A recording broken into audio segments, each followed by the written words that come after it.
to a new car review video on the channel, and I can barely believe, welcome to the Ferrari Purosangue. I get to drive some pretty impressive and special machinery thanks to the wonderful people at the various car PR departments that I work with. But this is on another level.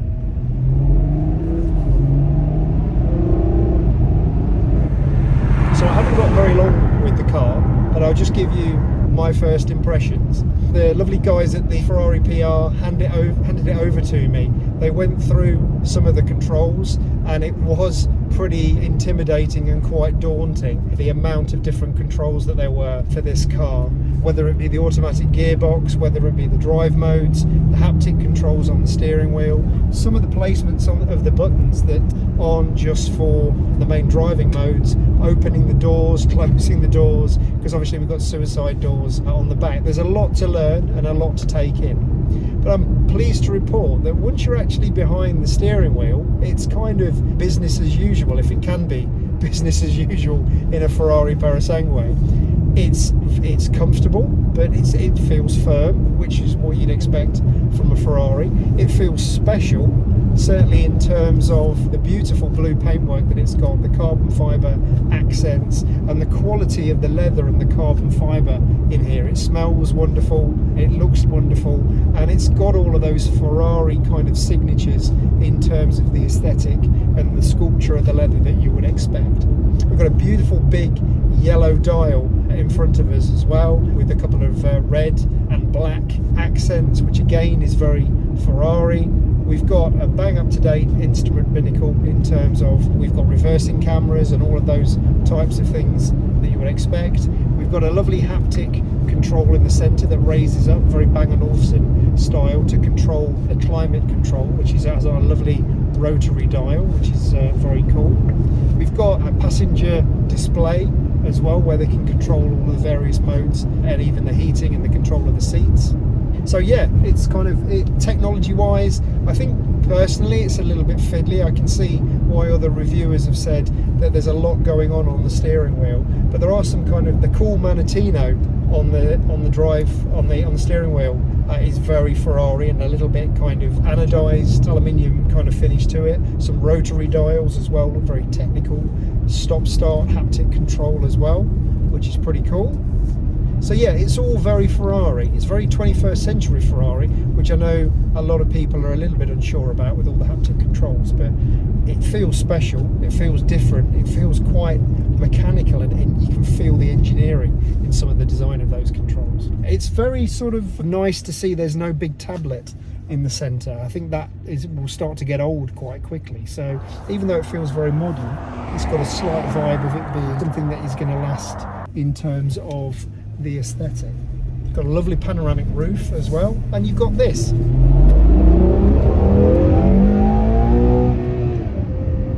Wow. Ferrari V12 up front. We've got mainly rear wheel drive most of the time, but it does switch to four wheel drive in difficult conditions, but like a Ferrari should be, it's mainly rear wheel drive. You do feel higher up, obviously, because we're in a kind of well, we're not in a 4x4 or an SUV, we're in an FUV, Ferrari utility vehicle, as they call it. Steering feels light and precise, which is nice. It's got really big wheels, huge wheels. I don't know exactly what size they are, on quite low profile tyres, but it is riding really well on these B roads. It's not harsh, there's no wind noise as well, it's pretty quiet too. You can imagine doing long distances to the Alps in one of these, which I think Schmee did recently, and Harry Metcalf did as well. I do love this blue colour. It's nice to see a Ferrari in a slightly different colour. I think when you first see it, it seems quite a big, intimidating car, but again, I'm threading it down these B roads quite easily, and it doesn't feel enormous or too wide. I'm not scared when I see an SUV coming towards me. But there's very little body roll as well in the corners, which is again impressive because we're pretty high up. Got a head-up display as well that keeps me honest. It does have the bings and bongs that you would expect with a car that's sold in the EU and the UK now, but they're not too intrusive. They're quite nice, non-aggressive sounds. Yeah, it is eating up this tarmac pretty well for the size of the wheels and the tyres. It feels, I can imagine driving it long distances. I can imagine driving it in cities as well. I think it would be quite easy. I think I just have to not think about how much all the external carbon fibre and paintwork actually costs. I think I'd probably have to wrap it in something really thick. I'd have to put it in bubble wrap to make sure nothing got damaged. But there's definitely a feeling that you're in something very special. I think whether that's the lusciousness of the paintwork on the outside or just the interior design in here, there's so many kind of Ferrari cues or things that you've seen in other models that you're used to. So you definitely know you're in a Ferrari. I think it's impressive how they've managed to squeeze that enormous V12 into this kind of vehicle as well. And I think it's interesting, isn't it? It's like a balance between, you might have naysayers who say that you shouldn't make this type of vehicle, but then you've balanced that out by having the V12 in it as well, which is interesting. Lots of time when I'm going to turn though, I do go with my left hand to go for the stalk, but then realise I've actually got to use my right hand to go for a right turn because it's on the steering wheel. So I know a lot of people mention that, but it is something that you would have to get used to. It's quite different. It's interesting, the engine can go from being really raucous to just being really quiet.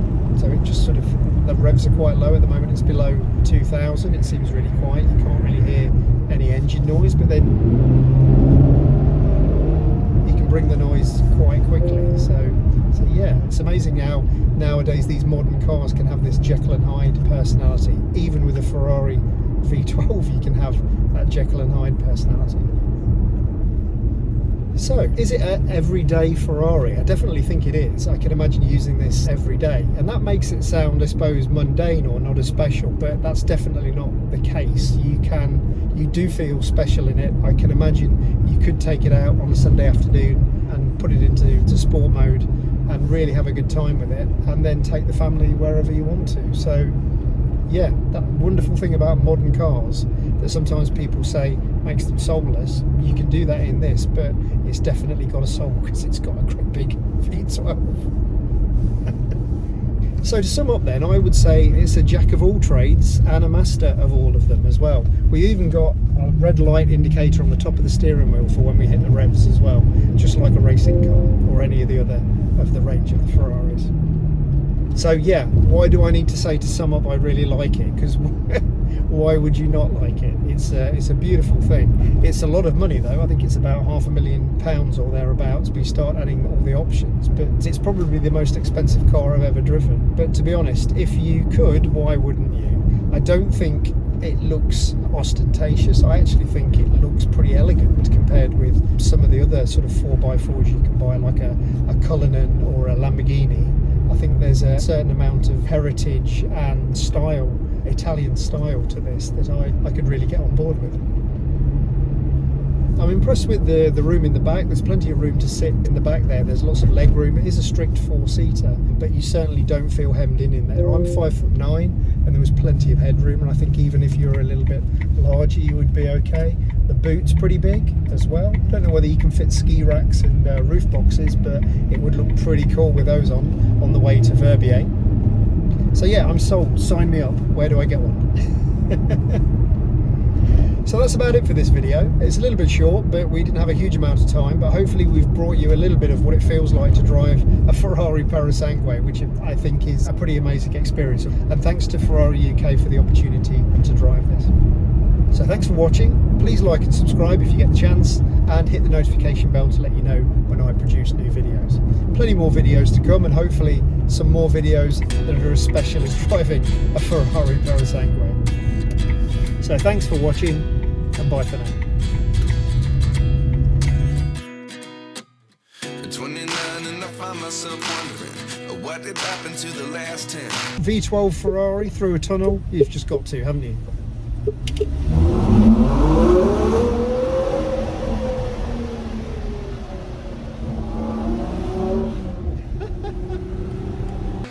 I ran away with my life, fast forward, never turn back again. It's kind of funny that the more we pass time, the more we need to set the rewind. And 19 was the year I had to leave you, but now I'm